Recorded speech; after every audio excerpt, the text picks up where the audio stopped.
সীতানাথ প্রেমানন্দে একবার হরি হরি বলো নিতাই গৌরী সীতানাথ প্রেমানন্দে একবার হরি হরি বলো। ভক্তবৃন্দের চরণে আমার কোটি কোটি দণ্ডবত প্রণিপাত। দাপর যুগ চলে যাচ্ছে, কলিযুগ আসছে। এই যুগ সন্ধিক্ষণে ঋষিরা ব্রহ্মার কাছে গেলেন, সম্মুখে কলিযুগ আসছে, আমরা কোথায় বসে তপস্যা করব? তখন ব্রহ্মা একটা চক্র ছেড়ে দিলেন, মনোময় চক্র ছেড়ে দিলেন, চাকা। বলে এই চাকাটা ঘুরতে ঘুরতে গিয়ে যেখানে থেমে যাবে সেইটি হবে তোমাদের তপস্যার স্থান। চাকাটা যাচ্ছে, ঋষিরা পশ্চাৎ পশ্চাৎ যাচ্ছে। চাকাটা গিয়ে কোথায় যেখানে থামলো, চাকার নেমি মানে পরিধিটা গিয়ে যেখানে সিদ্ধ হয়ে গেল, নেমিটা ক্ষীণ হয়ে গেল, সেই জায়গাটার নাম হয়ে গেল নমিষারণ্য। সেই নমিষারণ্যে ঋষিরা এসে তপস্যা করতে বসলেন। শুধু তপস্যা নয়, সম্মুখে কলিযুগ আসছে, ধর্মের পথ অন্ধকারে আচ্ছন্ন। কলিযুগের মানুষ শাস্ত্র জ্ঞানহীন, ভজন সাধনহীন, তাদের জ্ঞান যোগ তপস্যা কিছুই নাই। সেই কলির মানুষ কেমন করে ধর্মের পথে চলবে? অন্ধকারে রাস্তা চলা কত কষ্টকর বলুন দেখি। অন্ধকারে যাওয়া যায় রাস্তা? ঘোর অন্ধকার নেমেছে, রাস্তা যাবেন কেমন করে? আলো জ্বললে, সকালবেলায় সূর্য উঠলে রাস্তায় দেখতে পাবেন, তবে তো রাস্তায় চলতে পারবেন। যেই কলিযুগ নেমে এলো না, অন্ধকারও নেমে এলো। কলি ঘোরতে গ্রাস হলো জগজন, ধর্ম করম জ্ঞান দূর। কলি ঘোরতে গ্রাস হলো জগজন, ধর্ম করম জ্ঞান দূর। অসাধনে চিন্তামণি আমার বিধি মিলা হলো আনি। আমার গোড়া বড় দয়া ঠাকুর, গোড়া গুণ কহ না যায়। কত চতুরানন কত শত আনন, বরণিয়ায় নাহি পায়। কলিযুগে ধর্মের পথ আচ্ছন্ন। কোন পথে চলবে? বেদ মাতার নির্দেশিত পথে না চললে কোনোদিনই জীবনে মঙ্গল সাধিত হবে না। বেদ ভগবানের নিঃশ্বাস। বেদ পরিহিত ধর্ম ছ ধর্ম স্তদ বিপর্যয়। ভাগবতের ষষ্ঠ স্কন্ধে কারা বলছেন? ধর্মরাজের দূতেরা বলছেন, বিষ্ণু ধর্মরাজের দূতেরা বলছেন। কাকে? বিষ্ণুকে বলছেন। কাকে ধর্ম বলে? বলছেন বেদ প্রণিহিত ধর্ম ছ ধর্ম স্তদ বিপর্যয়। বেদ যা নির্দিষ্ট করেছেন সেটাই ধর্ম।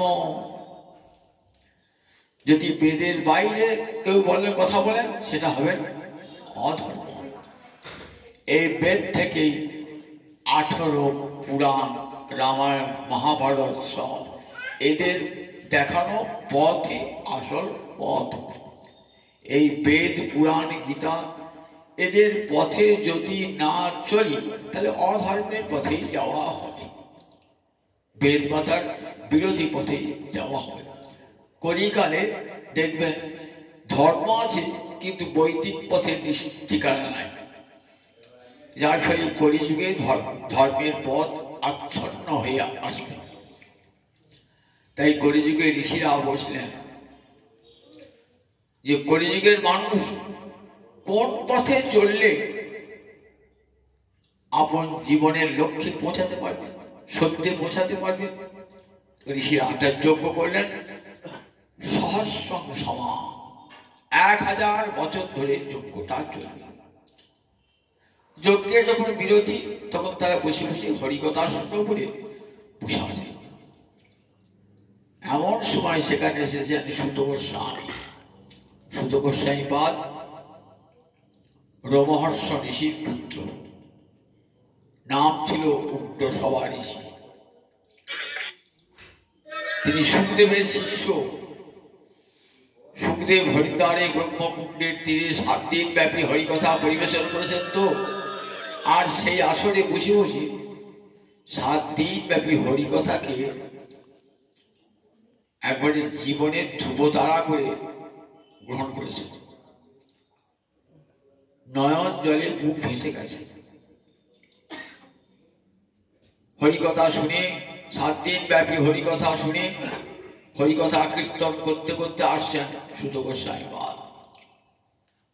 সৌনকাদি ঋষি উঠে দাঁড়িয়ে বলছেন, হে মুনিবর, আপনি সমস্ত শাস্ত্রের সুবিজ্ঞ, কৃপা করে আপনি আপনার গুরুর মুখ থেকে যা শুনেছেন আমাদেরকে শোনান। সুত গোস্বামীকে উত্তম আসন দিয়ে বসালেন। সুত গোস্বামী উত্তম আসনে বসেছেন। আর সৌনক ঋষি, তিনি সমস্ত ঋষিদের মুখপাত্র, মানে প্রতিনিধি।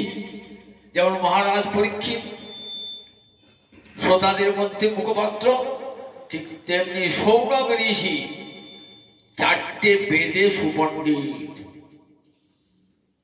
তিনি বলছেন সুত গোস্বামীকে, তৎকথয় মহাভারত, যদি বিষ্ণু কথাশ্রম অথবা অশ্ব পদাম্ভোজ মকরন্দ নিহাংসতা কিমন্বয়ী অসদালাপই আয়ুষযৎ অসন্বয়। বলছেন, হে মুনিবর, হে সুত গোস্বামী পাদ, তৎকথয়, হে মহাভাগ। মহাভাগ বললেন কেন? তোমার ভজনটা অনেক উঁচুতে, 7 দিন ব্যাপী একাশনে বসে হরিকথা শুনেছ, নয়ন জলে বুক ভাসিয়েছ, তাই তোমার ভজন যে কত উচ্চে বোঝা যায়, তাই মহাভাগ। তৎকথয় মহাভাগ, যদি বিষ্ণু কথা শোন, আমরা কিন্তু অন্য কোনো কথা শুনবো না, গোবিন্দের কথা ছাড়া অন্য কোনো কথা শুনবো না। আপনার কথা যদি গোবিন্দকে অবলম্বন করে হয়, বিষ্ণুকে অবলম্বন করে হয়, তবেই কিন্তু শুনবো। তাহলে কৃষ্ণ কথা ছাড়া অন্য কোনো কথা শুনবেন না? বলে হ্যাঁ, একটা কথা শুনতে পারি, অথবা অশ্ব পদাম্ভোজ মকরন্দ নিহাংসতা, অথবা গোবিন্দ চরণের চরণ কোমলের মকরন্দ মানে মধু, পদাম্ভোজ মানে চরণ কোমল, অম্ভোজ মানে পদ্মফুল, পদ মানে চরণ, মকরন্দ মানে মধু।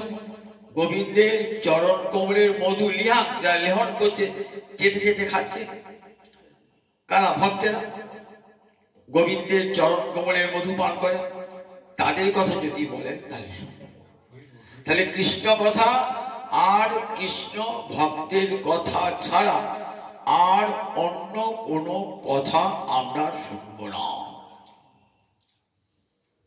এই দুটি কথা নির্দিষ্ট হয়ে গেল, কলির প্রারম্ভে নির্দিষ্ট করে দিলেন যে হরি কথা আর হরি ভক্তের কথা ছাড়া কেউ অন্যই অসদালাপ। এই দুটো কথা ছাড়া পৃথিবীতে আর যত কথা কেমন অসদালাপ, তাতে পরমায়ু অসৎ ব্যয় হয়। যেটুকু জীবন গোবিন্দ দিয়েছেন তাকে ভজবার জন্যই তো। অথচ সেই মানব জন্ম আমরা সংসার ভজন সেবায় কাটিয়ে দিলাম। হরি ভজন না করে সংসার ভজন করলাম।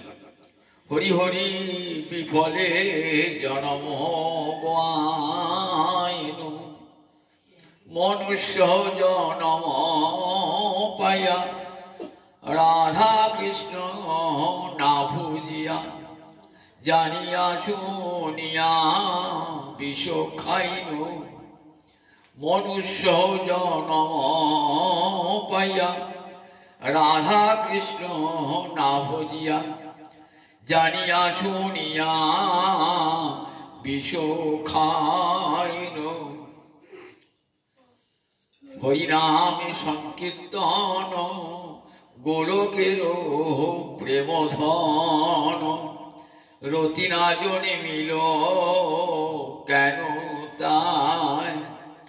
সংসার বিষানলে দিবানিশি হিয়া জলে, জুড়াইতে না কইনো উপায়। এমন দুর্লভ মানব জন্ম, সমস্ত জন্মের মধ্যে শ্রেষ্ঠ জন্ম মানব জন্ম। দেব জন্মের চেয়েও শ্রেষ্ঠ, দেবতাদের চেয়েও শ্রেষ্ঠ। এমন দুর্লভ মানব জন্ম ভগবান দিলেন কিছু খাওয়া পড়ার জন্য, সংসার করার জন্য, ভোগ সুখ করবার জন্য। এমন সুন্দর দুটি চক্ষু দিয়েছেন, যে চক্ষু দিয়ে গোবিন্দ দর্শন করব। কান দিয়েছেন কৃষ্ণ কথা শুনব। জিহ্বা দিয়েছেন তার গুণ বর্ণন করব। চরণ দিয়েছেন ক্ষেত্রে গমন করব। হাত দিয়েছেন হাত দিয়ে মন্দির মার্জন করব, তার জন্য মালা গাঁথব, তুলসী তুলব, তুলসী চয়ন করবো, চন্দন বাঁটবো। তাহলে এই হাত দিয়ে আমরা কি করি? এই চোখ দিয়ে এই ইন্দ্রিয় দিয়ে কি করি? যে ইন্দ্রিয়কে গোবিন্দ সেবায় লাগানোর দরকার ছিল, সেই ইন্দ্রিয়কে লাগিয়েছি বিষয় সেবায়। কত বড় ভুলটা করেছে একবার দেখুন। যে ইন্দ্রিয় দিয়ে গোবিন্দ সেবা করার দরকার ছিল, সেই ইন্দ্রিয় নিজের ভোগ সাধনে লাগিয়েছে। এমন দুর্লভ মানব জন্ম। তাই মায়া বলেছে, দেখ সংসার ভোগ করবি, দেখ সংসার বিষানলে দিবানিশি হিয়া জলে। দেখ সংসার একবার কত সুখ, দেখ একবার। বিষ খেলে যেমন মনে হয় ভিতরটা জ্বলে যায়, আবার গাটা যদি আগুনে পুড়িয়ে যায় তাহলে ভিতর বার দুই জ্বলছে। বিষ খেয়ে ভিতর জ্বলছে, আগুন লেগে বাইরে জ্বলছে। দেহেতে অসংখ্য রোগ পীড়া, মনেতে কত কষ্ট। এই নিয়ে কলিজীব ভুগছে। মনে কত কষ্ট, মনে কত ব্যথা, আবার দেহে কত রোগ। তাই সংসার বিষানলে দিবানিশি হিয়া জলে, জুড়াইতে না কইনো উপায়। জুড়াবার উপায় তো করি নাই। এমন দুর্লভ মানব জন্ম পেলাম আমরা। তাই বলছেন কি মনে অসদা লাভ হই, সংসার করবো, সংসার করবো। সংসার ঠিক গীতা ভাগবত কেউ বলেন নাই সংসার ছেলে গিয়ে সন্ন্যায় নিয়ে বনে দাও। তাহলে ভগবানের সৃষ্টি সংসার চলবে কেমন করে? সংসার তো করতেই হবে, কিন্তু সংসারটা কেমন যেন কংসের সংসার না হয়। সংসার যেন বৃন্দাবন হয়, ছেলে মেয়ে স্ত্রী সব যেন কৃষ্ণ সেবার সাধক সাধিকা হয়। আপনি ইচ্ছা করি সংসারকে বৃন্দাবন তৈরি করতে পারেন, আবার ইচ্ছা করি সংসারকে নরক তৈরি করতে পারেন। এই যে সুন্দর ভগবান মানব দুর্লভ মানব জন্ম দিয়েছে, এই মানব জন্মের সার্থকতা কৃষ্ণ ভজনে, গোবিন্দের কৃপার দানে মানব জন্ম। তাই কি মনে অসদা লাভ হই বলে অন্য কথা বলে লাভটা কি? তাতে পরমায়ুর অসৎ ব্যয় হয়। একটি করে দিন যাচ্ছে, আর আমার পরমায়ুর ভান্ডার থেকে একটি করে দিন কমে কমে যাচ্ছে। একটি করে দিন কেন, একটি ঘন্টা বেরিয়ে গেলে আমার পরমায়ু থেকে একটা ঘন্টা চলে গেল।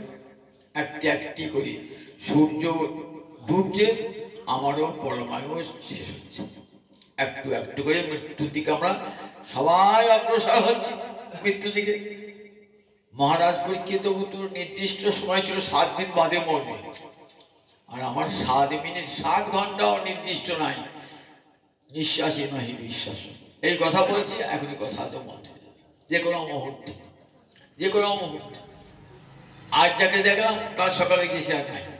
তাই এই যে পরমাই ভগবানকে যে কোনো মূর্তি চলে যাবে, সবসময় ভাবতে হবে যে আমার পরমাই চলে যাবে, আমার পরমাই ভান্ডার হতে একটি একটি করে দিন খসে যাচ্ছে। সুতরাং যত দিন চলে যাবে আমার পরমায়ু ভান্ডার থেকে আমার আয়ু শক্তি বল বীর্য সব শেষ হয়ে যাবে। অতএব দিনের বেলা থাকতে থাকতে সব কাজ সেরে নিতে হয়, রাত্রি হলে তার কাজ হবে না। যতদিন এই শরীরে শক্তি সামর্থ্য বল বীর্য রয়েছে ততদিন গোবিন্দকে ভজন করবো। যেই বয়স হয়ে যাবে, সে দিন ফুরালো, সন্ধ্যা হলো, গোবিন্দ এবং কর্পুটা কি পারে গঙ্গার পাড়ে দাঁড়িয়ে আছি, কবে পারে গঙ্গা কবে নৌকা আসবে মানিয়ে চলে যাবে, ভব পার হয়ে ভব সাগর পার হয়ে যাবো। তাই আয়ু সূর্য থাকতে থাকতে বলে সমস্ত কাজ সেরে নাও, মানব জীবনটাকে সার্থক নাও, আবার যদি পুনরায় মানুষ হয়ে আসতে পারি, গোবিন্দ ভজন করতে পারি। তাই জীবনে অসৎ আয়ুষ অসৎ ব্যয়, পরমায়ু অসৎ ব্যয় করো না, আমার দুর্লভ মানব জন্ম পেয়েছে। এই যে দুর্লভ মানব জন্মে সবচেয়ে সার্থকতা কৃষ্ণ ভক্তের সঙ্গ লাভ করলে হয়। কৃষ্ণ ভক্তের সঙ্গ লাভ করলে ভজন জীবনটা ভজনমুখী হয়। বিষয় লোকের সঙ্গ করলে কি হয়, বিষয় চিন্তায় দিনটা কেটে যায়। আজ কৃষ্ণ ভক্তের সঙ্গ করে না, বৃথা বাক্য ব্যয় করো না, হরিকথা বলো না শোনো, হয় হরিকথা বলো না শোনো, নয় আজ বসে কীর্তন করি, এমনি করে তার দিনটা কাটান। আমরা দেখি এই এমন ভক্ত নিজের মঙ্গল চান, সেই সঙ্গে পরেরও মঙ্গল চান, নিজেও কাউকে হিংসা করেন না, নিজে আমার অপরের হিংসাও করেন না, অপরকে হিংসা করতে দেন না। গীতাতে দ্বাদশ অধ্যায়ে, গীতা পরিষদ আমরা সবাই, দ্বাদশ অধ্যায় 12 অধ্যায়ে সেখানে কত ভক্তির কত লক্ষণ আছে। অদ্দেষ্টা সর্বভূতানাং মৈত্র করুণ এবচ নির্মম নিরহংকার সম দুঃখ সুখ ভবি। ভক্তের লক্ষণ অদ্দেষ্টা সর্বভূতানাং।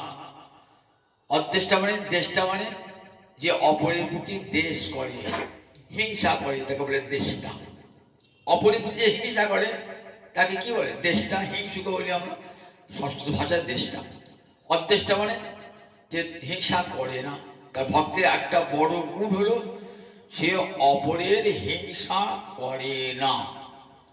অদ্দেষ্টা কোন সর্বভূতরা, কোন জীবের প্রতি তার হিংসা নাই। আমরা এই যে ভক্তির গুণ দেখতে পাই না, গীতা তার উল্লেখ করলেন আর ভাগবত তার প্রমাণ দেখালেন। ভাগবত তার প্রমাণ দেখালেন, গীতা সূত্র আর ভাগবত তার উদাহরণ। আমরা গীতায় পড়লাম ভক্তের লক্ষণ, এবার সেই ভক্তকে দেখতে হবে যে দেশ করে না, অপরের হিংসা করে না। কিরকম দেখুন, মহারাজ অম্বরীশের কাহিনী শুনেছেন তো। মহারাজ অম্বরীশ যিনি 11 ইন্দ্রিয় দিয়ে কৃষ্ণ সেবা করতেন। সবই মন কৃষ্ণ পদারবিন্দয় বচাংসি বৈকুণ্ঠ গুণানুবর্ণনী করৌ হরির মন্দির মার্জনাদিষু। কেমন করে মানব জীবন সার্থকতা লাভ করে তার প্রমাণ মহারাজ অম্বরীশ। মনটা গোবিন্দ চরণ কমলে এক বিষয়ের মধ্যে রয়েছে, বিষয়ের মধ্যে থেকেও কৃষ্ণ ভক্তের মন টলে না, বিষয়ের মধ্যে থেকেও কৃষ্ণ চরণে মন সমাহিত। আমরা বলি বাবা সংসার এত কাজ, কি করে ভাগবত শুনতে যাবো, সময় নাই, ঠাকুর দিকে যাবো, সংসার দিনটা রান্না বান্না নিয়ে পড়েছি। দেখুন আমরা একটা ছোট্ট সংসার, 4-5টা লোক নিয়ে একটা সংসার, আর মহারাজ অম্বরীশের কত বড় পরিবার বলেন একবার। দাস দাসী এসব তো আছে, যে স্ত্রীপুত, তারপর বিশাল রাজ্যের কথা চিন্তা করতে হয়। গোটা ভারতবর্ষের রাজা, কোথায় কখন কি অভিযোগ সব শুনতে হয়, কার কি অভিযোগ, কোথায় কখন কি বিপদ ঘটছে, কোথায় দুর্ভিক্ষ, কোথায় মহামারী, সব খবর রাখতে হচ্ছে। তার একটা বিশাল ভারতবর্ষে সে মাথা, তার মাথায় কত চিন্তা করে দেখো একবার। কিন্তু তার মাঝে সবই মন কৃষ্ণ পদারবিন্দ। মনটা কোথায় দিয়েছেন? গোবিন্দ চরণ কমলে মনটা সব সময়। বচাংশী বৈকুণ্ঠ গুণানুবর্ণনে, কথা কৃষ্ণ কথা ছাড়া অন্য কোনো কথা বলতেন না, নীরবে সব কাজ করে যাচ্ছেন। যদি কথা বলতে হয় তাহলে কৃষ্ণ কৃষ্ণ বলে, কৃষ্ণ বচাংশী কৃষ্ণ গুণানুবর্ণনে করো। হরের মন্দির মার্জন, দুটো হাত দিকে করতে হরি মন্দির মার্জন করতেন। নিজ হাতে যমুনা থেকে জল নিয়ে এসে সেই জল দিয়ে মন্দির মার্জন করতেন। হরের মন্দির। রাজা তো ইচ্ছা করে তো কত দাস দাস আছে, তাদেরকে বলতো ওদের মন্দির ধুয়ে দাও। বলেন না, আমার বাড়ি যেমন আমার দাস দাসী পরিষ্কার করে, আমি তো তেমনি গোবিন্দের দাস, আমি তেমনি গোবিন্দের মন্দির মার্জনা করবো নিজ হাতে। রাজা জগৎকে শিক্ষা দিচ্ছেন, সবাই তোমরা গোবিন্দের দাস, গোবিন্দ সেবা করো, নিজ হাতে গোবিন্দ মন্দির মার্জন করো। চরণ আছে, চরণ দিয়ে কোথায় যাবে?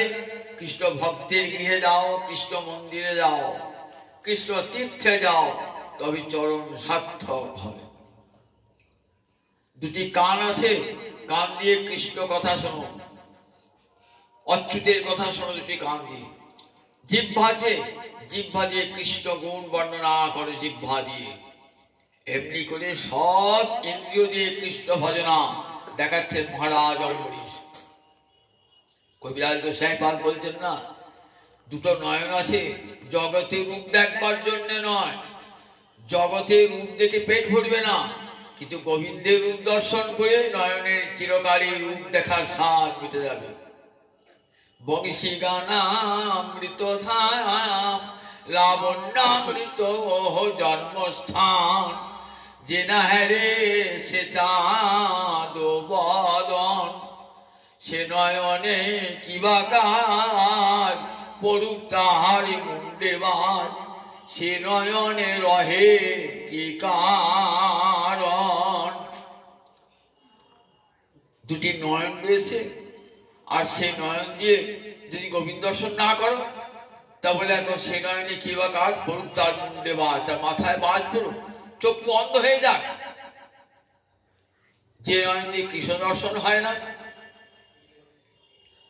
রাধানী কৃষ্ণ দর্শন করে বলছেন, জনময় অবধিহাম রূপনে হারণ, নয়ন না তিরপিত ভেল। জন্মে থেকে মাধব তোমাকে দর্শন করছি, এত তোমার রূপ, আমার দুটো নয়নের তৃপ্তি হলো না। গোপীরা ধিক্কা দিয়েছেন, যে হেরিবে কৃষ্ণানন তার কেন দুনয়ন, বিধি হইয়া হেন অবিচার। বিধাতা জগতে রূপ দেখবার জন্য দুটি নয়ন যথেষ্ট, কৃষ্ণ রূপ দুটি নয়নে দেখা যায় না। কেন লক্ষ নয়নে দিলে না হে, আমরা অপলকে চেয়ে রইতাম, কেন লক্ষ নয়ন দিলে না হে, আমরা অপলকে চেয়ে রইতাম, কেন লক্ষ নয়ন দিলে না হে। ওই গোবিন্দ রূপসুধা আস্বাদন দুটি নয়নে হয়, আর সেই দুটি নয়ন আমরা গোবিন্দ দর্শন না করি, জগতের রূপ দর্শন করি। মহারাজ অম্বরীশ শিক্ষা দান করছেন। এমনি করে কৃষ্ণ ভজন করতেন। আবার যখন অন্তরে কেমন গুণগুলি সঞ্চারিত হয়েছিল, কার্তিক ব্রত করেছেন, 1 মাস ধরে একাদশী ব্রত করে, শেষকালে কার্তিক ব্রত করে, চাতুর্মাস্য ব্রত করে ব্রত উদযাপন করবেন। উত্থান দ্বাদশীর দিন সমারোহে সমস্ত রাজ্যের প্রজাগণকে নিমন্ত্রণ জানিয়েছেন। গোবিন্দ ভোগ লাগিয়েছেন, গোবিন্দের সেবার জন্য ভোগ লাগিয়েছেন। নাম সংকীর্তনাদি পাঠ কীর্তনাদি পর গোবিন্দের ভোগ লাগিয়ে সেই ভোগ সমস্ত বৈষ্ণব অতিথি ব্রাহ্মণ বেদজ্ঞ ব্রাহ্মণ তাদেরকে ভোজন করিয়ে সব শেষে তাদের অবশিষ্ট প্রসাদ গ্রহণ করতেন। এইটি নিয়ম, একটা ব্রত করার নিয়মটাই সব ভোজন টোজন করিয়ে কৃষ্ণ সেবা লাগিয়ে ভক্ত সেবা লাগিয়ে নিজে যখন ভোজন করতে যাবেন এমন সময় দুর্বাসা ঋষি এসে উপস্থিত। অয়মহং ভো, আমি এসেছি। একবার জলগম্ভীর কণ্ঠে বলছেন, একবার মেঘের মতন গর্জন। ঋষি তো ভয়ঙ্কর ক্রোধী ঋষি, পান থেকে চুন খসি সঙ্গে সঙ্গে অভিশাপ একেবারে। তপস্যার ছিল তো খুব অহংকার ছিল। মহারাজ অমৃত কৃষ্ণ ভক্ত, তো তার তো শক্তি কম নয়, কিন্তু কৃষ্ণ ভক্ত নিজের শক্তি দেখান। তপস্যার শক্তি চেয়ে ভক্তির শক্তি বেশি দেখান না ভক্ত কোনদিন। ভক্ত সবসময় তৃণাদেবী শুনিয়েছেন অমানি মানুষ হয়ে থাকেন। আহা, আপনার মতো অতিথি আমার গৃহে এসেছে ঋষিবর, আজ আমার গৃহে ভোজন করুন, কৃষ্ণের প্রসাদ গ্রহণ করুন, আমি কৃতজ্ঞতার্থ। বেশ, তথাস্থায় হয়। চলে গেলেন স্নান করতে। স্নান করতে গিয়েছেন তো গিয়েছেন, আসার নাম নাই, আসার নাম নাই। কিন্তু দেখেন একাদশী ব্রত করলে পরের দিন পালন করবেন কত সময় পাঁচিতে লেখা থাকে, 9টা 10-এর মধ্যেই পালন, 8টা 20-এর মধ্যে পালন, 7টা 25-এর মধ্যে পালন। যদি না করেন সেই সময়ের মধ্যে, তাহলে ব্রতটাই নষ্ট হয়ে গেল। ব্রত এত কষ্ট করে ব্রতটা করলেন, ব্রতটা নষ্ট হয়ে গেল। তাই আর সামান্য সময় বাকি আছে, কিন্তু কিছুতেই আসছেন না দুর্বাসা। ব্রাহ্মণ অতিথি ঋষি, তাকে না খাইয়ে খাবে কি করে? তখন ব্রাহ্মণ বৈষ্ণবের অনুমতি নেন। কি করবো বলুন? বলে গোবিন্দের চরণামৃত পান করে ব্রত ভঙ্গ করুন, অপরাধ হবে না। গোবিন্দের চরণামৃত পান করে ব্রত ভঙ্গ করেছেন, জানতে পেরেছে দুর্বাসা ঋষি। ঋষি তো তপস্যা শক্তি তো আসছে, একেবারে ক্রোধে কাঁপতে কাঁপতে আসছে, একেবারে মন্ডনা পুত্রোৎকাপ্ত। বলছে, রাজা তুমি ক্ষত্রিয়, আমি ব্রাহ্মণ। কে বলো ব্রাহ্মণ না ক্ষত্রিয়? আমি ব্রাহ্মণ তপস্বী, আমাকে তুমি নিমন্ত্রণ করলে আর আমাকে তুমি খেয়ে নিলে। ব্রাহ্মণ অবজ্ঞার ফল আমি তোমাকে দেখাচ্ছি। এইগুলো একটা জটা ছিঁড়েছি বাবা, দুর্বাসার জটা, মানে সে দেশে জটা না তো, একটা মানুষ তো আগুনের মানুষ তো ঢেকেছে একবারে, যাচ্ছে জ্বলতে জ্বলতে। মহারাজ অম্বরীশকে পুড়িয়ে দেবে। মহারাজ অম্বরীশ গোবিন্দ চরণে শরণাগত, তার ভয় নাই, নির্ভীক। এ দেহ গোবিন্দের দেওয়া, গোবিন্দ চরণে অর্পণ করেছি। যদি দেহ রাখতে হয় তিনি রাখবেন, বিনাশ করতে হয় বিনাশ করবেন। তার জন্য এতটুকু মৃত্যুর ভয় তার নাই। কৃষ্ণ ভক্ত নির্ভীক, মৃত্যুর ভয় থাকে না।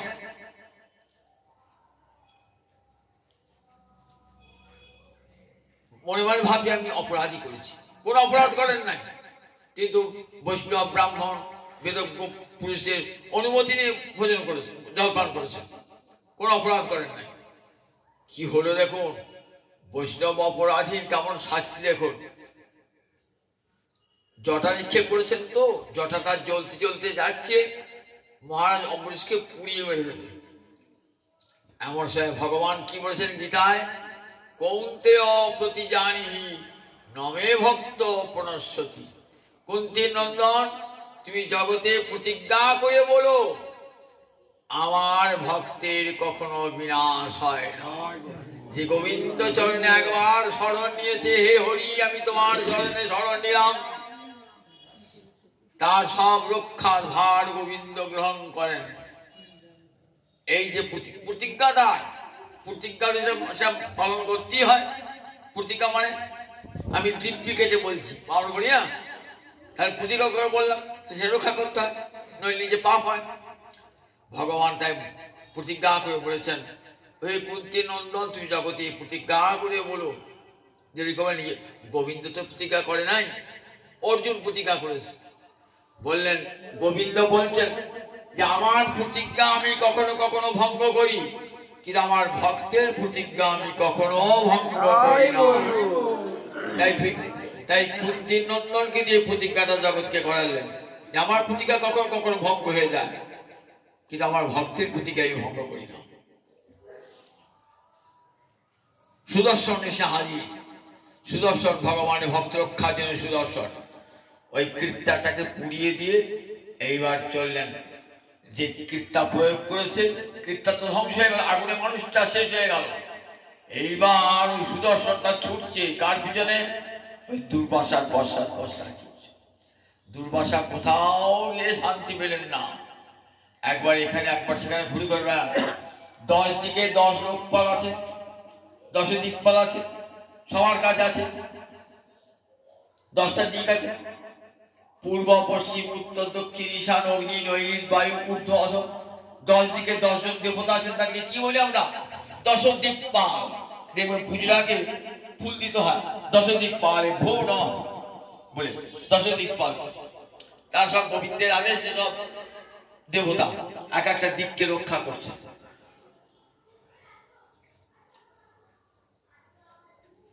দিকপালের কাছে রক্ষা করুন বলছে, তুমি কৃষ্ণ ভক্ত বিরোধী, আর আমরা কৃষ্ণের আদেশে দিকপাল হয়েছি, আর তুমি কৃষ্ণ ভক্তের বিরোধিতা করেছো, তোমাকে রক্ষা করতে হবে। কোন দিকপাল তাকে স্থান দিলেন না। চলে গেলেন সৃষ্টিকর্তা ব্রহ্মার কাছে, পিতামহ রক্ষা করো। বললেন, জানো আমি যে ব্রহ্মপদে আছি, এই পদটা কার? গোবিন্দের দেওয়া। গোবিন্দ দিয়েছে আমাকে ব্রহ্মারূপে, তিনি ইচ্ছা করে আমার ব্রহ্মপদকে দিতে পারেন।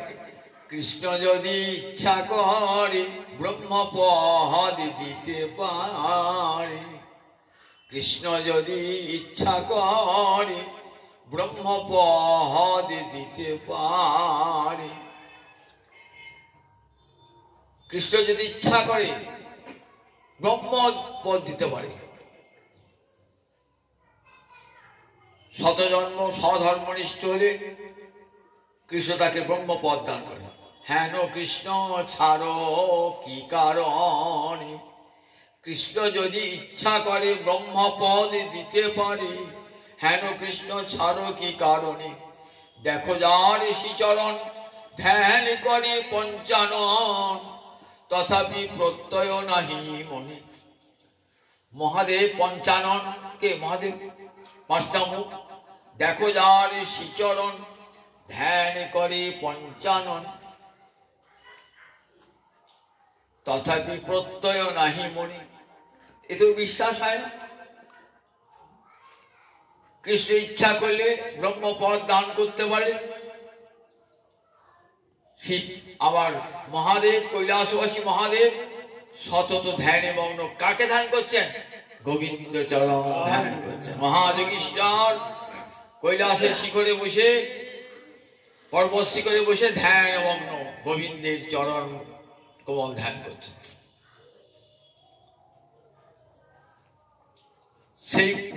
সেই গোবিন্দ দেখো আমাকে ব্রহ্মপদ দিয়েছে, আমি কি কৃষ্ণ ভক্তি বিহিত করতে পারি? যাও তুমি কৃষ্ণের কাছে। শিবের কাছে গেলেন। শিব বললেন, দেখো আমি তার ধ্যান করি নিরন্তর, আর আমার এই কৈলাসে আছে না সবাই কৃষ্ণ ভক্ত, আমি সব সময় দেখো রামচন্দ্রের বলে পঞ্চমুখে রাম নাম এই জপেন ত্রিপুরায়। একটা মুখে আমার রাম নাম করে তৃপ্তি হয় না, তাই 5টা মুখ নিয়েছি, 5টা মুখে আমি রাম নাম করি। আর সেই গোবিন্দের ভক্তের কাছে অপরাধ করেছো, আমি তোমার স্থান দিতে হবে।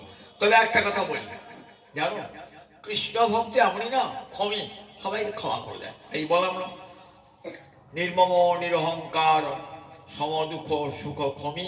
ক্ষমি মানে এ ক্ষমা করে দেয়। ক্ষমা করা দেবতার ধর্ম, সবাই ক্ষমা করতে পারে না। আপনাকে কেউ আঘাত করলে কি হয়? আপনি প্রত্যাঘাত করবেন। তুই আমার প্রতি হিংসা করছিস, আমি তোকে দেখাচ্ছি। তুই আমাকে গাল দিচ্ছিস, আমি তোকে পাল্টা গাল। আমরা বই তো এই হতে হিংসার বদলে কি আপনাকে বলে প্রতিহিংসা। আমার প্রতি যদি কেউ হিংসা করে, আমি কি করি? আমি প্রতিহিংসা করি। আমাকে কেউ আঘাত করলে প্রত্যাঘাত করি, আমাকে কেউ নিন্দা করলে আমি প্রতিনিন্দা করি। জগতে এতে নিয়ম। কিন্তু কৃষ্ণ ভক্ত কেমন? অহো বলছেন, দুর্বাসা মুখী শুনবো, অহো অনন্ত দাসানাং মহত্তম দৃষ্ট মধ্যবে। কৃতাগসবি যদ রাজন মঙ্গলানি সবই হসি। দেখলাম অনন্ত দাস, অনন্ত মানে কৃষ্ণের একটা নাম কি অনন্ত। কেন কৃষ্ণ অনন্ত? তার নামের শেষ না অন্ত নাই, তার রূপের অন্ত নাই, তার গুণের অন্ত নাই, তার লীলার অন্ত নাই, তার ধামের অন্ত নাই, তার যশের অন্ত নাই। তাই গোবিন্দ একটা নাম অনন্ত। তাই অনন্ত দাস কাকে বলে? কৃষ্ণ ভক্তিকে বলে অনন্ত দাস। অহো অনন্ত দাস আনাং মহত্ব দৃষ্ট মধ্যমে। দেখলাম অনন্ত দাস অর্থাৎ কৃষ্ণ ভক্তের কি মহিমা দেখলাম। কখন বললেন? যখন কোন জায়গার স্থান পেলেন না, কৃষ্ণের কাছে গেলেন। গোবিন্দ বললেন যে দেখো তুমি অপরাধ করেছো আমার ভক্তের কাছে, আর ক্ষমা চাইতে এসছো আমার কাছে। এটা কি করে হয় বলো দেখি? তোমাকে ব্রহ্মা রক্ষা করতে পারেন নাই, দশ দিকপাল রক্ষা করতে পারেন নাই, শিব রক্ষা করতে পারেন নাই। কেন? তারা সবাই আমার অধীন। তুমি তো কারো অধীন নও, তুমি তো ক্ষমা করতে পারো। বলে না না দুর্বাসা, তুমি জানো না, তুমি তো কোন ভজন সাধন করো নাই, তপস্যা করেছো, ভক্তি কি জিনিস জানো না। আমার ভক্ত আমাকে ভজন করে বলে আমি ভক্তের প্রেমের অধীন হয়ে যাই। আমি আমার ভক্তের প্রেমের অধীন। ভক্ত যা বলবে আমাকে তাই করতে হবে। কাজে আমি তো ভক্তাধীন। অহং ভক্ত পরাধীন ঝ স্বতন্ত্র ইব দ্বিজ। আমি অস্বতন্ত্র, আমি স্বাধীন নই, আমি পরাধীন, আমি ভক্ত প্রেমের অধীন। সুতরাং আমি তোমাকে ক্ষমা করবো কেমন করে? তুমি যাও আমার ভক্তের কাছে। আমার ভক্ত সতত ক্ষমাশীল, আর তারা প্রতীক্ষা করে না, তারা তোমাকে তোমার মঙ্গল সাধন করবে। দেখো তুমি তপস্যা করছো, তোমার অন্তরে অহংকার যে আমি মহা তপস্বী বলে অহংকার। আর আমার ভক্ত তোমার তপস্যার শক্তি চেয়ে কোটি কোটি গুণ শক্তির অধিকারী, তথাপি নিরহংকার। তাদের এতটুকু অহংকার অন্তরে থাকে না। অদ্দেষ্টা সর্বভূতানাং মৈত্র করুণ এবচ নির্মম নিরহংকার সম দুঃখ সুখ ক্ষমি। কে বলছেন? কৃষ্ণ বলছেন অর্জুনকে গীতায়, আমার ভক্ত অদ্দেষ্টা সর্বভূতানাং। ইচ্ছা করে যখন মহারাজ অম্বরীশ দুর্বাসাকেও পুড়িয়ে দিতে পারতেন, এক মুহূর্তে পোড়াতে পারতেন, কিন্তু করেছেন কি? প্রতীক্ষা নিয়েছেন কি? নেন নাই, এসে চরণে পড়েছে। আপনি ব্রাহ্মণ, আমি ক্ষত্রিয়, আমার চরণে পড়েছে দাও, আমি তো আপনার চরণে পড়বো, তুমি আমাকে রক্ষা করবো। আমাকে কেউ রক্ষা তো হয় নাই। দুর্বাসা বলেন যাও, গোবিন্দ বলেন যাও মহারাজ অম্বরীশের কাছে ক্ষমা চাও গা, যার কাছে অপরাধ করে তার কাছে ক্ষমা চাও গা। অম্বরীশের চরণে এসে পড়েছেন, পাদ স্পর্শ বিরঞ্জন। আপনি ব্রাহ্মণ, আমি ক্ষত্রিয়, আমার চরণে পড়েছেন কেন? আমি তো আপনার চরণে পড়বো। বলে না না, অহ অনন্ত দাস নাম মহত্তম নিষ্ঠ মধ্যমে। দেখলাম আজ কৃষ্ণ ভক্তের কি অপার মহিমা। তুমি তো আমাকে পুড়িয়ে মারতে পারতে, ধ্বংস করতে পারতে, কিন্তু করলে না। তুমি সুদর্শনকে ডাকলে, হে সুদর্শন, যদি আমার প্রতি গোবিন্দের বিন্দু মাত্র করুণা থাকে তাহলে দ্বিজভক্ত বিজয়, তোমার সন্তাপ থেকে ব্রাহ্মণ মুক্ত হোক। সঙ্গে সঙ্গে সুদর্শন চলে গেল। দুর্বাসা সুদর্শনের হাত থেকে রক্ষা পেলেন। তখন বলছেন দুর্বাসা, অহো অনন্ত দাসানাং মহত্তম নিষ্ঠ মধ্যমে। দেখলাম কৃষ্ণ ভক্তের কি অপার মহিমা। আমি তার প্রতি বিদ্বেষ পোষণ করলাম, কিন্তু বিনিময়ে তিনি আমার বিদ্বেষ পোষণ করলেন না, আমার কোনো অমঙ্গল করলেন না। আমি তাকে মারতে গিয়েছিলাম, আর তিনি আমাকে মৃত্যুর হাত থেকে রক্ষা করলেন। অদ্দেষ্টা সর্বভূতানাং মৈত্র করুণেব চ। বলেন কৃষ্ণ ভক্ত সবার বন্ধু, সবার বন্ধু। বন্ধু কি করে? অপর বন্ধুর বিপদে সাহায্য করে। তাই গোবিন্দ সকল বলে কৃষ্ণ ভক্ত, গোবিন্দ যেমন সবার বন্ধু তেমনি কৃষ্ণ ভক্ত সবার বন্ধু। অন্তরটার করুণায় ভরা থেকে করুণ এই বচন। সম দুঃখ সুখ, সুখ দুঃখ দুটোকে সমান বলে গ্রহণ করে নেয়। যত দুঃখ আসুক দুঃখকেও তারা বরণ করে নেয়, সুখকেও তারা বরণ করে দেন। জানেন দুটি গোবিন্দের দান। সুখ যেমন গোবিন্দের দান, দুঃখ তেমনি গোবিন্দের দান। আমাকে যে সুখ দিয়েছেন সেটাও গোবিন্দের কৃপায়, আবার যে দুঃখ দিয়েছেন সেটাও গোবিন্দের কৃপা। সুখ দুঃখ দুটোকে সমান জ্ঞান করে। সোজা কথা, আমরা দুঃখেরই ভগবান করি। ভগবান তুমি কানা ভগবান নাকি? দেখতে পাও না আমার কত দুঃখ হচ্ছে, কষ্ট হচ্ছে? আর সুখে যখন আসে তখন বলে এটা আমার সুখটা বলি আমার চেষ্টায় হয়েছে। দেখো আমি খেটে খুটেছি তবে তো আমার এই সুখটা হয়েছে, তখন আমি ভগবানকে রাখি না, আর দুঃখেই ভগবানকে দোষ দিই। কৃষ্ণ ভক্ত বলেন আগো সুখও যেমন গোবিন্দের দান, তিনি কৃপা করলে মানুষকে সুখী করতে পারেন, আবার কৃপা করলে মানুষকে দুঃখী করতে পারেন। দুটি সুখ দুঃখ দুটি গোবিন্দ, দুটোকেই পরমাদরে গ্রহণ করতে হয়। সুখকে যেমন করে গ্রহণ করবে, সম্পত্ত উচ্চ বিপত্ত উচ্চ মহতাম এক রূপতাম। তেমন সূর্যকে দেখো, সূর্য যখন ভোরে ওঠে তখন লাল, আবার যখন পশ্চিমে অস্ত হয় সন্ধ্যাবেলায় তখনও লাল, এক রূপে থাকে। তাই সম্পত্ত উচ্চ বিপত্ত উচ্চ মহতাম এক রূপতাম। কি বিপদে কি সম্পদে মহৎ ব্যক্তি এক থাকে, টলে না। ধৈর্য ধারণ করে থাকে তারা, ধীর হয় তারা। কৃষ্ণ ভক্ত ধীর। চিত্ত টলটলে যাবার মতন অনেক কিছু বিপদ সম্মুখে রয়েছে, তথাপি তাদের চিত্ত টলে না। তাদের কেমন হিসিকেশে হিসিকায় সমস্ত ইন্দ্রিয় ইন্দ্রিয়ের অধিপতি গোবিন্দ চরণে তারা অর্পণ করে দেয়। তাই অদ্দেষ্টা সর্বভূতানাং মৈত্র করুণেব চ। সকলের প্রতি ভালোবাসা তাদের থাকে। সম দুঃখ সুখ, সুখ দুঃখ দুটোকে সমান করে গ্রহণ করে নেয়। নির্মম নিরহংকার, কার প্রতি মমতা থাকে না তাদের। সংসারে কোনো মমতা থাকে না। এই সংসারটা আমার, এই স্ত্রী আমার, পুত্র আমার, ঘর আমার, বাড়ি আমার, এই কথা বলে না। আমরা বলি না কেবল আমি আমি ভাব, আমি আর আমার। আমি নিজে কেমন, আমি নিজে ডাক্তার, উকিল, হাকিম, আমি ধনবান, আমি বিদ্বান, এই আমি, আমার বাড়ি, আমার ঘর, আমি আর আমার ছাড়া কোনো কথা নাই। অহংমত্ব বোধ বলে ভক্তে থাকে না। ভক্ত বলে আমি গোবিন্দের দাস। আমি কে? আমি গোবিন্দ চরণের দাস। আমার কিছুই নয়, সব গোবিন্দের। আমার বাড়ি আমার বাড়ি নয়, আমার গোবিন্দের বাড়ি, সব আমার গোবিন্দের। আমার ধন সম্পদ সব গোবিন্দের, আমার সন্তান আদি সব গোবিন্দের।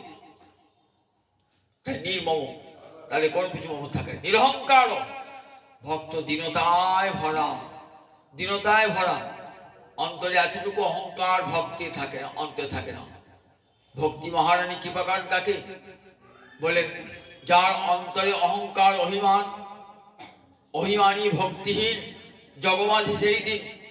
যার অন্তরে অভিমান আছে, অহংকার আছে, সে কখনো ভক্তি মহারানীর কৃপা পায় না, ভক্তি মহারানীকে কৃপা করে না। মেঘ বাড়ি বর্ষণ করছে, লম্বা গাছ দাঁড়িয়ে আছে, জল পড়লো, জল ঝরে গেল, একটু গাছ থাকলো। পাহাড় দাঁড়িয়ে আছে উঁচু হয়ে, জল ঝরে গেল। নদী নালা খাল দীনতা গর্ত হয়ে গেছে, জল ধরে রাখবে। তেমনি যার হৃদয় দীনতার গর্ত, গোবিন্দের করুণা সেই ধরিয়ে গেল। নিরহংকার, অন্তরে বিন্দুমাত্র অহংকার থাকে না। ভক্ত সব গুণে গুণী, তথাপি ভক্তের অন্তরে অহংকার থাকে না। শত গুণে গুণী হয়েও ভক্ত কখনো বলে না আমি মহাভক্ত, আমি বড় জ্ঞানী। এ কথা ভক্ত বলে। অমানি মানদ হইয়া লবে কৃষ্ণ নাম। অমানি হয়ে আমার আবার মান কিসে? বরং সকলকে মান দান করে। অমানি মানদ হইয়া লবে কৃষ্ণ নাম। রঘুনাথ দাস গোস্বামীকে মহাপ্রভু বলেছেন অমানি মানদ হইয়া লবে কৃষ্ণ নাম। নিজে অমানি থাকবে, অপরকে মান দান করবে, এটাই ভক্তির বড় গুণ। নির্মম সম দুঃখ সুখ, সুখ দুঃখে বিচলিত হবে না, জানবে দুঃখ সুখ দুটোই গোবিন্দের করুণার দান। আর সকলকে সতত ক্ষমাশীল, সকলকে ক্ষমা করবে, অপরাধ শত অপরাধ করুক তথাপি তাকে ক্ষমার চোখে দেখবে। দেখুন না প্রহ্লাদ কত দুঃখ পেয়েছে প্রহ্লাদ, কিন্তু কখনো বলেন নাই তার পিতাকে বিনাশ করতে। আবার পিতাকে যখন নরসিংহদেব যখন পিতার পক্ষ বিদীর্ণ করে দিলেন না, তখন সর্বাগ্রে চাইছেন পিতার প্রতি, হে গোবিন্দ, হে নৃসিংহদেব, আমার প্রথম প্রার্থনা আমার পিতার প্রতি প্রসন্ন হও, তার যেন সদ্গতি হয়। দেখেছেন সর্বাগ্রে, যে পিতা তার সবচেয়ে বড় শত্রু, তারপর কত অত্যাচার করিয়েছে, একবারও ভাবে না যেটা আমার ছেলে এত অত্যাচার করবো না। কিন্তু প্রহ্লাদ কেমন দেখুন, প্রহ্লাদ সব প্রথমেই ভগবানকে নৃসিংহদেব বলেছেন, হে নৃসিংহদেব, আমার পিতার যেন উত্তম গতি লাভ হয়, প্রভু তার প্রতি প্রসন্ন হও। ভগবান বলছেন যার এমন পুত্র তার প্রতি ভগবান সবসময় প্রসন্ন হয়ে রয়েছেন। শুধু তোমার পিতা কেন, তোমার পিতা থেকে 21 পুরুষ সবাই প্রতি প্রসন্ন আমি। দেখেছেন ভক্তের কুলে জন্মালেও কেমন ফল লাভ হয়ে যায়। এত দুঃখ কষ্ট পেয়েছেন তো, পরে যখন রাজা হয়েছেন তাহলে যে সমস্ত মন্ত্রীরা প্রহরীরা তার অত্যাচার করেছে তো প্রতিশোধ নিতে পারতেন। সকলকে ক্ষমার দৃষ্টিতে প্রহ্লাদ দেখেছেন, সমস্ত বিশ্বই যেন গোবিন্দের প্রতিনিধি, সমস্ত বিশ্বের মানুষকে গোবিন্দের দাস বলে সকলের প্রতি ভালোবাসা করেছেন। হরিদাস অত যেতে হবে না, হরিদাস ঠাকুরকে 22টা বাজারে বেত্রাঘাত করছে, পড়েছেন তো যখন হরিদাসের কথা, কি তার দোষ? সে হরিনাম করে, আর তার কোনো দোষ নাই, এই হরিনামটাই তার অপরাধ। তার জন্য কাজী লোক 22টা বাজারে ঘুরিয়ে ঘুরিয়ে তাকে মারছে চাবুক দিয়ে, বলছে হরিনাম ছাড়ো, তাহলে আমরা চাবুক মারবো না। বলছে হরিনামটা আমি ছাড়তে পারবো না, খণ্ড খণ্ড হয় যদি যায় যদি প্রাণ, তথাপি বদলে না ছাড়িব কৃষ্ণ নাম। দেহটা খণ্ড করে দাও, খণ্ড খণ্ড করে দাও, তথাপি কৃষ্ণ নাম ছাড়বো না। তুমি কৃষ্ণ নাম না ছাড়লে জানো কাজী আমাদের দণ্ডদান করবে, যে লোকটাকে মারতে পারলি না, তখন কাজী তো আমাদেরকে জেলে পুড়বে, আমাদের দণ্ডদান করবে। এই জন্য ভাবছো, ঠিক আছে আমি গোবিন্দের কাছে প্রার্থনা করছি, এসব মোর দ্রোহে এসব আর নহুক অপরাধ, এসব জীবের কৃষ্ণ করহ প্রসাদ। আমাকে যারা মারছে তাদের কোনো অপরাধ নিও না, তাহলে সব অপরাধ ক্ষমা করো প্রভু। আর যদি কাজী মারে তোমাদেরকে, তার জন্য তো আমি মরছি, তোমাদের জন্য আমি মৃত্যুবরণ করছি। ঠিক যেন কাজী মরে গেলেন মনে হলো, তার শ্বাস প্রশ্বাস কিছু বইছে না, ধ্যানানন্দে মগ্ন হয়ে রয়েছেন, ধ্যানেতে গোবিন্দের সঙ্গে লীন হয়ে গেছেন, শ্বাস প্রশ্বাস কিছু বইছে না বলে মরে গেছে। তা মরে গেছে কবর দে না, কবর দিলে তো কোথায় যাবে? কবর দিলেও বেহেশ স্বর্গে চলে যাবে, তো ওকে জাহান্নামে যাবে, ওই গঙ্গায় ফেলে দিয়ে, হিন্দুদের গঙ্গা, ওই গঙ্গায় ফেলে দিলে নরকে যাবে, গঙ্গায় ফেলে দিলেন, গঙ্গায় ভাসতে ভাসতে চলে এলেন, রাখি হরি তো মারি কি। দেখেছেন তো, রাখুন। তথাপি হরিদাস তাদের প্রতি বিন্দুমাত্র প্রতিশোধ গ্রহণ করেন, প্রতিশোধের ইচ্ছাও ছিল না। তাই ভক্তের কত গুণ আমরা ভক্ত চরিত্র যতই দেখবো না, ভক্ত চরিত্র বলে অহ অনন্ত দাসানার মহত্তম দৃষ্ট মধ্যমে দেখলাম কৃষ্ণ ভক্তের কি অপার মহিমা। কৃতাগসবি যৎরাজন মঙ্গলানি সমীহসি, আমি অমঙ্গল করলো কৃষ্ণ ভক্ত আমার মঙ্গল করবে, আমি আঘাত করলো কৃষ্ণ ভক্ত আমাকে প্রত্যাঘাত করবে না, আমি অপরাধ করলো আমাকে আমার ভিত্তিতে এতটুকু প্রতিশোধ নেওয়ার জন্য কোনো আমার অপরাধ করবেন না তারা। তাই অদ্দেষ্টা সর্বভূতানাং মৈত্র করুন এই বছর শ্রীকৃষ্ণ অর্জুনকেও জানো আমার ভক্তের কত গুণ, আমার ভক্তের এত গুণের জন্য দেখো আমি ভক্তের কাছে অধীন হয়ে থাকি। তাই সমস্ত সাধনের মধ্যে ভক্তি সাধন সর্বশ্রেষ্ঠ সাধন। এই ভক্তিতে ভগবান বশীভূত হয়ে যান। ভক্তি কৃষ্ণ বশং করি। ভগবান নিজে মুখে বলছেন ভক্তামাং বশে কুর্বন্তি সৎস্ত্রিয় সৎপথিকযথা। সতী রমণী যেমন ভালোবাসা দিয়ে স্বামীকে বশীভূত করে নেয়, ভক্ত ঠিক তেমনি ভালোবাসা দিয়ে আমাকে বশীভূত করে নেয়। আমি তাই ভক্তের বিরোধী কোনো কাজ করতে পারি না। তাই আমাকে যদি প্রসন্ন করতে হয় তাহলে সর্বাগ্রে আমার ভক্তকে আগে ভালোবাসো। গোবিন্দ ভক্তকে ভালোবাসলে তবে গোবিন্দ প্রসন্ন হন। কৃষ্ণ ভক্তকে আগে ভালোবাসতে হয়। গোবিন্দ আমার ভক্তাধীন, গোবিন্দ ভক্ত যেখানে গোবিন্দ সেখানে। আই মহাপ্রভু এই দেখেছেন ভক্ত মহিমা, জগৎকে দেখেছেন। নিজে ভক্ত সেজে জগৎকে ভক্ত মহিমা জগৎকে দেখিয়েছেন। আর ভক্তিও তো আমার মহাপ্রভুর দান। বলে দেখো জগতে জ্ঞান যোগ সব সাধনের মূল্য আছে ঠিকই, কিন্তু ভক্তির মতো সাধনের মূল্য নাই। এই ভক্তির মতো সাধন এত উঁচুতে যে কোনো মূল্য দিয়ে এই ভক্তিকে কেনা যায় না। ভক্তিটা আপনার লাভ হয় বলে ভক্ত পদ ধুরিয়ারে ভক্ত পদ জল ভক্ত ভুক্ত সে সেই তিনি সাধনার বল। ভক্তের পদধূলি অঙ্গে মাখো, ভক্তের পদধূক্ত জল অঙ্গে নাও, আর ভক্তের ভুক্ত শেষ গ্রহণ করো। তাহলে কি হবে? হরিভক্তি লাভ হয়ে যাবে। হরি বৈষ্ণবেরও পদধূলি তাহে মোড়ো স্নান কেরি, তর্পণ মোড়ো বৈষ্ণবেরও নাম। বিচার করিয়া মনে ভক্তির রস আস্বাদনে মধ্যস্থ শ্রী ভাগবত পুরাণ। বৈষ্ণবের চরণধূলি অঙ্গে মাখো, বৈষ্ণবের পদধূক্ত জল মাথায় মাখো, আর বৈষ্ণবের ছুটা বৈষ্ণবের ভুক্তাবশেষ গ্রহণ করো। তাহলে ভক্তি সাধন শক্তি লাভ করবে। মানব জীবনটাই ধন্য হয়ে যাবে, সার্থক হয়ে যাবে। তাই সর্বশাস্ত্রে ভক্তির মহিমা উজ্জ্বল ভগবান তুলে ধরেছেন।